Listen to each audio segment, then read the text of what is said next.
புதுக்கோட்டை மாவட்டம் கரம்பக்குடி கடை வீதியில் தனியார் பேருந்தை வழிமறித்து பேருந்து ஓட்டுநர் மீது 3 நபர்கள் தாக்குதல் நடத்தியது அதிர்ச்சியை ஏற்படுத்தியிருக்கிறது. இது தொடர்பான விவரங்களை செய்தியாளர் சுந்தர் வழங்க கேட்போம். சுந்தர், வணக்கம். என்ன நடந்தது சுந்தர்? எதற்காக பேருந்து ஓட்டுநர் தாக்கப்பட்டிருக்கிறார்? விவரம் என்ன?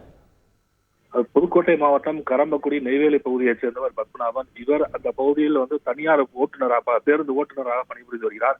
இந்த பேருந்தானது மன்னார்குடியிலிருந்து கரம்பக்குடி நோக்கி இன்று மதியம் வந்து கொண்டிருந்த போது சாலையின் நடுவே ஒரு இருசக்கர வாகனம் ஒன்று நின்று கொண்டிருந்தது.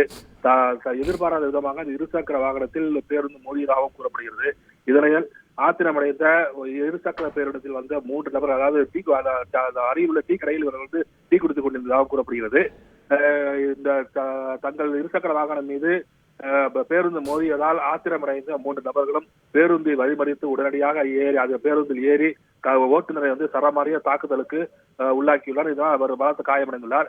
இந்த காட்சிகள் பேருந்தில் உள்ள சிசிடிவியில் பதிவாகியுள்ளது.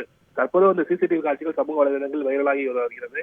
மேலும் இது தொடர்பாக ஓட்டுநர் பத்மநாபன் கரம்பக்குடி காவல் நிலையத்தில் புகார் தெரிவித்துள்ளார். புகாரின் பேரில் குற்றவாளிகளை போலீசார் தேடி வருகின்றனர். இந்த சம்பவம் கரம்பக்குடி பகுதியில் பெரும் பரபரப்பை ஏற்படுத்தியுள்ளது. விவரங்களுக்கு நன்றி சுந்தர்.